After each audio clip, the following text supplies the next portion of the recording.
You got it, you got it, you got it. It's coming. So are you ready? What up, world? It's your boy VJ, aka Mr. Victory, and I got my brother with me. Hey, this is Elijah, man. That sports nerd. Here we go. Episode 2 of many more, baby. So what we talking about today? Man, today's topics are going to be some hot takes on Summer League.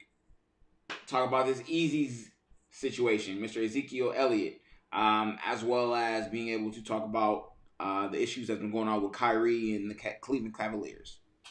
So we're going to start it off right now with Summer League. I'll start this one off since you know what I want to talk about.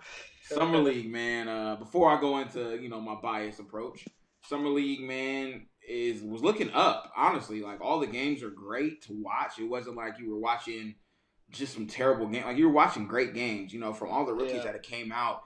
Honestly, if you look at it, all the top 10 rookies that got drafted in top 10 had a above average Summer League. I won't say they all were great, but they were definitely up there.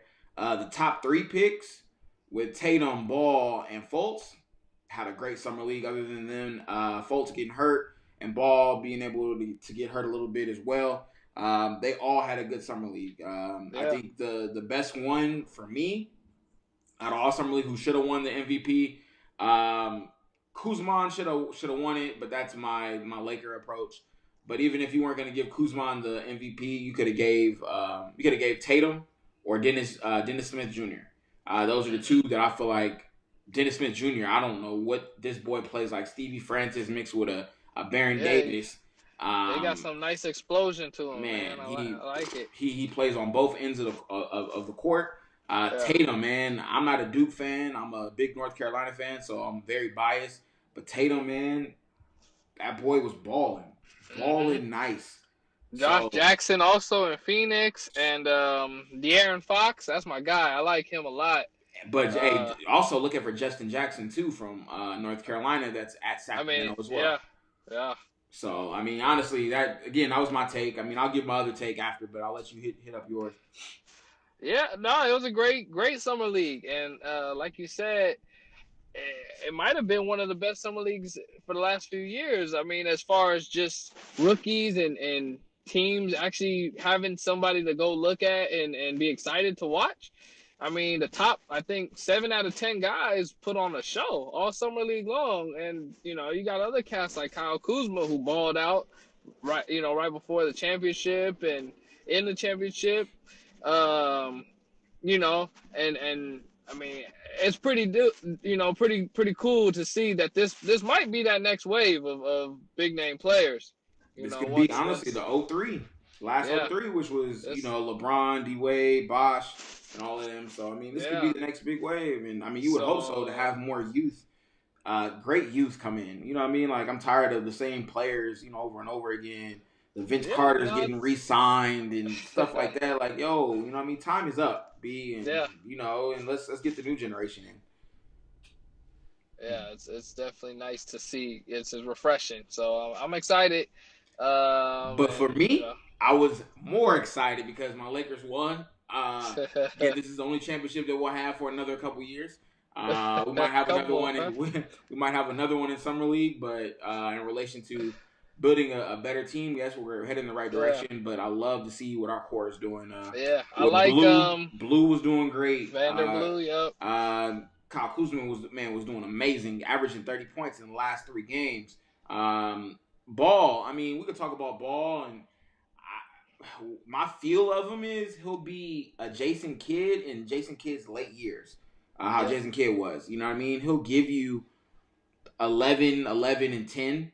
Yeah. You know what I'm saying? But he won't give you that. He won't give you how he had that game. We put that game on his back and had 30, 10, and 30, 10, and 6, I think. He's not going to give you that. He's not. I'm sorry. There's no possible way like he did against the Sixers that he's going to do that. He's a young cat. What I like, though, is that, he does control the floor.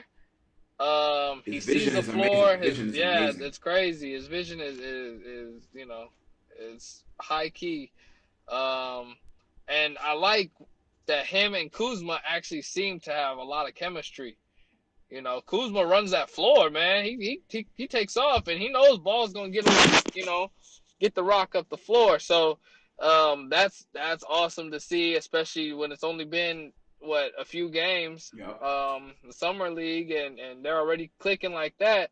It might be a nice little duo right there. So And I mean, I'm again, excited to see what they do, what they put together. in a way, I think it was an exciting too because Brandon Ingram wasn't there, so that means Ball and Kuzma was able to flourish in their roles without having a veteran leader there. Exactly. The one thing I will say with closing this topic is you look at all the veterans that came back for summer league. Yeah. That the 2-year players. That Thon Maker played terrible. Okafor didn't even play, which he needed to play because he hasn't been playing that much during league time. There was a lot of players that played, man. That I for your second year, even with the Lakers, Zubac, you didn't even do anything, dominating to the point where you should have been doing as a second year against rookies. So I mean, it was not exciting to see the second year players. I was more excited to see the rookies more than I was the second year players. And you can see again, this is a new generation, man, and I'm excited to see what was going to happen in these next few years because it has the writing on the wall for us to have 10 superstars in that draft from top 10 players, from Justin Jackson, De'Aaron Fox, to Ball, to all the way, you know what I mean, to Fultz, to Tatum, to all them. Like you have all those players that could be stars. I think the only player that is kind of optional that we haven't seen play yet is the rookie from the Knicks. It's the only person that we haven't seen play yet. But other than that, everybody else is kind of on the same field. But go ahead. Any closing remarks for this topic? No, I think you hit all the points. So I'm looking forward to seeing them come the regular season, and excited to see some new basketball. I got you. Next topic of today, we're gonna be talking about yo boys, the Cowboys, Mr. Ezekiel Elliott, Mr. I can't keep my hands to myself, Mr. I'm always in trouble, Mr. I should be seeing the end zone, but I might be suspended. So we are going to talk about today. Do we think that Easy should be basically suspended? Well, as you know, I'm biased, so Super biased. Super. We'll start. But I mean, to be realistic, innocent till proven guilty. First off, and so far Zeke has not been guilty, at least proven guilty, in any of his incidents that have arisen in the last year or so. And we'll backtrack to 2016 when his ex-girlfriend had filed a domestic assault report incident, and the police dismissed the case because witnesses and evidence towards her lying basically about the incident, saying that she would ruin him, came out, and they left it at that. NFL decided to do their own investigation, and I think recently they said that they're coming to a close. Not sure if that means a suspension, but to me, I don't think it does, because I don't think they could really find anything legitimate enough to say that he was in the wrong. Now, speeding up to 2017, and a couple weeks ago, or a week ago maybe, he's at the bar, and the guy gets knocked out, who was apparently extremely intoxicated, and people, I'm not sure if people reported that he knocked the guy out or that he was there when the guy got knocked out. I've heard conflicting reports, but nobody from no legit source has actually confirmed that he hit this man. There also was no arrest made, and there hasn't been an arrest made yet. So it's been, like I said, it's been over a week. And also the police said that the victim, the man who got knocked out, has not responded to their calls or has not cooperated in any fashion Maybe to. because he's still asleep.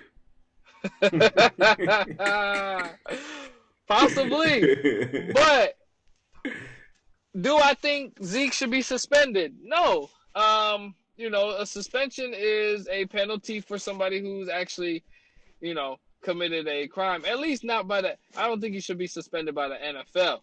Now, if the Cowboys They're feel that they not. need to Come punish on, him, come on. They're not gonna do then that. No, that's not gonna happen. they can they can put him on timeout. But they're not going to do that because they need him to play week 1. Yeah. And, like I said. Suspend him for a preseason.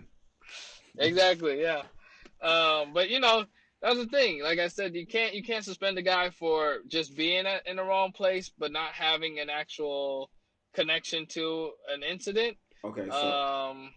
But does he need to learn to be played a little safer as far as being out in the public eye?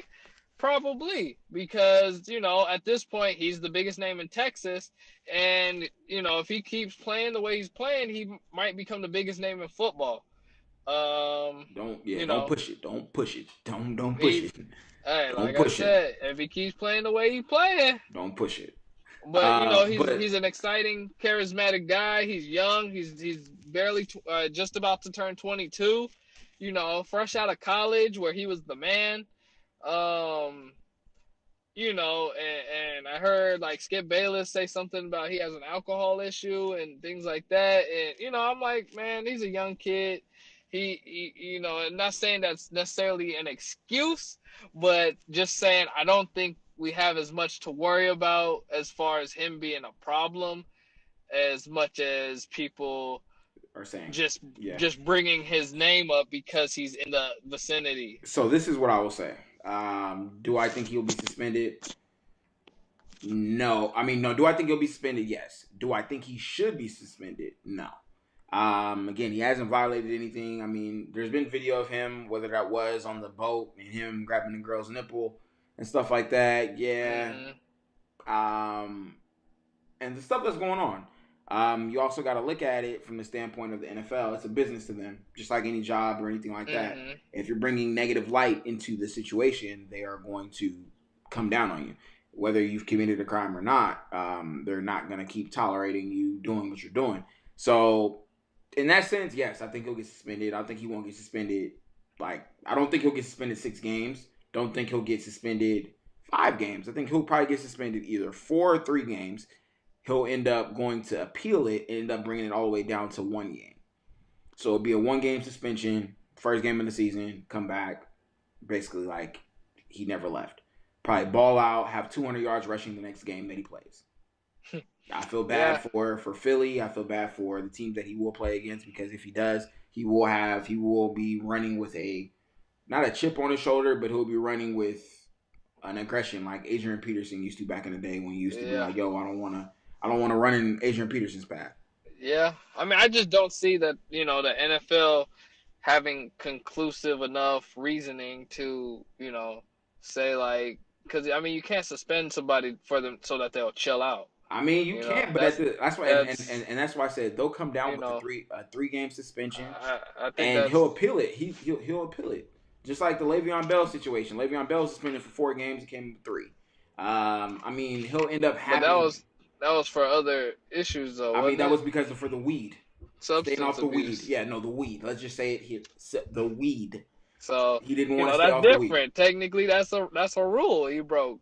Again, you can't being out and being in an area where somebody gets knocked out is not a reason to be suspended. But the NFL is not going to be in a situation where they want you to put negative light on any. Well, that's they gotta bite the bullet on that one.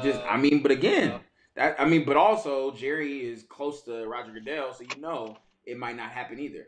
Again, like I said, I say it won't happen. I'll say a 1-game suspension, man, at latest. We'll see. I think if anything, 1 game will be the most likely. But yeah, like I said, it's hard to see it happening when you got guys who's actually, doing stuff. I know they still NFL still trying to save face for all the things that they missed already in the last few years, so they trying to come down hard on all the people Everybody. that's doing maybe less, but yeah, we'll see what happens. I'm sure there'll be something come soon. Whether or not suspension is there, but I mean, yeah, we'll definitely, like I said, we'll definitely see it. But going into our last topic of the day, man, headlines have been breaking out since yesterday, or in that case, Saturday. If nobody, again, different time, so I want to say yesterday, and then we posted. But again, since Saturday, hearing that Kyrie Irving wants to be traded. We kind of talked about it. It was kind of funny just because it was out of nowhere and seeing all these memes that were there. One of my favorite memes was, "I'm leaving next year. I don't know what y'all gonna do." He was like, "Well, I guess you won't know. I won't know either because I won't be here right. either." But do I think Kyrie is going through what Kobe went through with Shaq? Kyrie wants to be the alpha male, and he was the alpha male before Bron came back to Cleveland. That was his team. Yeah. Team wasn't doing anything without him, but with him, I'm sorry, but he signed that contract thinking it was still going to be his team. Yeah. And you get to the point where you're just like, okay, well, can I still win it with this player?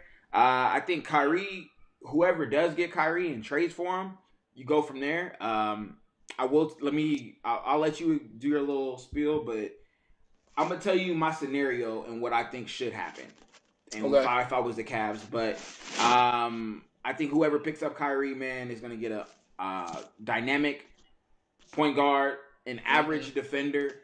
I wouldn't say he's a great defender; he's an average defender. But he is there's not too many point guards that I've seen that can guard him and be able to stop him off the dribble. I mean, Steph has tried, and that doesn't happen. He does that little scoop up, little layup that he does, and you just wonder how the hell did you get that ball up there? Yeah. In regards to everybody else, man, like I said, we're gonna see. But I'll let you get to it. Yeah. It definitely broke the headlines, man. Like that wasn't expected at all. But just to touch on kind of what you were saying, it's interesting to me, because Kyrie being with the Cavs going to the finals, 3 straight years, and to have LeBron with them, they won one, but it may be like Kyrie just feels a little bit like his toes are being stepped on. I mean, LeBron is a businessman, very smart guy as far as the game goes, and obviously the greatest player in the world right now, and he does a lot as far as he's got his foot in the door of every department, I'm assuming, in Cleveland. As far as being the GM, he's a GM, the scout, part-time coach, the development person. So he seems like he gets either the final say or next to final say on who's coming in, who's going out, what role you gonna have. And I mean, obviously, with a player like LeBron, he's there to take over. That's just who he is. And so I'm sure Kyrie just wants to have his own team, and there's nothing wrong with that at all. I mean, look at James Harden. He could have sat behind KD and Westbrook in OKC. Terrible example. Wait, hold on. Let me finish. He could have sat behind KD and Russ in OKC and, continued to be the sixth man. But instead, he opts to go to Houston, where he's the man, and he just signs his contract extension to $228 million. Harden is still honestly, if you want to keep it real, Harden is still one of the worst superstars. We talking about superstars, not stars, all stars. Now we're not talking a Tim Hardaway contract. We're talking a superstar, the worst superstar, I think, in the league. I would never. You don't play anything. He plays zero. Like Kyrie is an above average defender, an average defender. James Harden is a no defender. They both have potential to be because they score to lead a team. They score. But I'm saying that's all. But the reason why Kyrie would be a better leader is because Kyrie can do it on both ends of the floor. With James Harden, how can you lead by example? I agree to an extent. Yeah, Kyrie's a better overall player, but I'm just saying the fact that he wanted to I break mean, I get away that. No, and get that money I get and that. And be that's the reason why be the man. He wasn't gonna be the man in OKC and ever. I get that, and that's the reason why I said my 2 cents of that, of how I felt. Like again, he's a great player, a superstar, but I just think out of all the superstars that are in the NBA at this moment, he's the worst one to me. That's just my opinion. But let me get to. We got a couple minutes left. Let me get to the trade that I was going to tell you. If I was the GM of the Cleveland Cavaliers, this is what I'm doing. I'm getting LeBron to waive his no trade clause. Again, he only got 1 year. I'm trading him to the Celtics. And I'm going to trade him to the Celtics for Tatum, Crowder, and a first-round pick. And maybe even Jaylen Brown. If you know what I mean? If you really want to, instead of Crowder, Jaylen Brown, and a first-round pick. Bam, you good with that. You keep Kyrie for the rest of the season. If Kyrie is still not feeling the situation of being there, I'm trading. Then I'm going to trade Kyrie, and I'm going to trade him to the Sixers, and I'm going to go pick up Fultz and Okafor, and maybe another future first-round pick, and bring them to the squad. Now, you have a future team of rebuilding. You can get rid of Tristan Thompson. You can go trade. You can add him to the trade with Kyrie, and be able to go get the players you need. So now you get that off the books. You can keep Kevin Love if you want. You can get rid of Kevin Love. Kevin Love can be added in a different trade where you can go get another rookie if you wanted to go get a Justin Jackson or a De'Aaron Fox, and go be able to use that as your utility. Bam! Now you can be able to get all those contracts off the books. All you have is rookie contracts on the books, and you can be able to start over, but still have a future to start over. Yeah. Just throwing it out there. If I was the Cavs and I had to, and my hand was forced, and I know LeBron was leaving next year, no, you gotta go. I'm gonna trade you to a team that you want to be traded to. The Celtics, you would be happy to be with. Go ahead, go win a championship with them. But for us, we're done with you. We need to move on and be able to get the best thing we can get, and that's be able to get, in their case, Tatum. Tatum is a big guy that can be able to be utilized where LeBron was. So you think they're gonna try and maybe save losing both LeBron and Kyrie later? Should they? I mean, should they? Yes. But will they? No. My thing is, because you're not going to trade LeBron. They're not. But they should, to be able to get something for it. But in regards to Kyrie, I would let Kyrie play a whole year. Like me and Romy was texting about it. And me and Romy was saying, man, he's under contract. So he could play a year. And you can see how he feels at the end of the year of, do you still feel like this is your team or do you want to leave? If you want to leave, we'll trade you. That's fine. But we'll wait till the end of the season to make that decision. Unlike LeBron is only on a 1 year deal or his second year on his first option. He could be able to be out. So again, LeBron, go ahead, go to a different team, go win your championship, go somewhere else after that, do what you got to do. But for right now, we want to be able to. We have to get rid of you. We got to get rid of you. We got to get something back because now, when you leave, we're basically left in flux. Like, okay, what do we do? What do we do in this season? We're not. I mean, if Kyrie leaves, though, do you think they rebuild? They rebuild in Cleveland? I'm gonna say this, and like I told my uncle, I guarantee you, as much as I don't think he's a superstar yet or even an all-star, Andrew Wiggins, I bet you they missing him now. Oh yeah, I've been said that. So been said that. I bet you. Not saying you don't miss. Again, not saying you regret the trade because you did win a championship. Of course. But it's. I mean, you now definitely would have been the solid future that you know. Him and Kyrie. Come on. Yeah. But hey, they might rejoin if Kyrie ends up in Minnesota. But who do you give up in that trade? You got to give up somebody in that trade. They got Jeff Teague and Jamal Crawford. But that's what I'm saying. Like, who are you going to give up for Kyrie? So somebody of their big squad got to get up. You're going to have to trade for Andrew Wiggins again. That would be the only piece that you play. Unless Minnesota's giving up their first. But for the next couple of years. But that's nothing. If you can give up a first round for 2 years, that's nothing to you because you're going to be in the championship every single year. This is not a Boston and the Nets trade because you know your team and squad is going to be in the playoffs every year, so you're not going to be in the lottery. So that's what the Lakers did to get Powell. Same thing. But that's, I mean, again, that's just what I would think they should do because you shouldn't be in a situation where you're forced your hand. But this is our hot takes for this week, man. And again, we really want y'all to give us feedback. Let us know what you think about the new format that we're gonna do for, I guess I would say probably about a month. We'll probably handle this format. But again, this is our hot takes. We want to know how you guys feel, what you guys think about it, as well as any feedback that you guys want to debate us about. Again, most of y'all can't handle me in any of the debates, especially my family members. None of y'all. I hope y'all listen to this end of this podcast. You can't handle me in none of this. Just like VJ can't handle me none of this in the podcast. It doesn't work, man. I win. I play to win the game, B. I play to win the game. I just keep it cool and collected because they call me Mr. Victory for a reason. Yeah, because you lost. No. So they're giving you an appreciation award. I'm victorious. There you go. This is what I do. Again, this is what I do. Hey, I'm the sports nerd for a reason. I'm just saying, throwing that out there.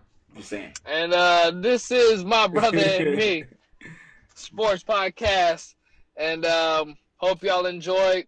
We're bringing it back, keeping y'all up to date with all the sports topics, heated debates, and a little bit of fun, man.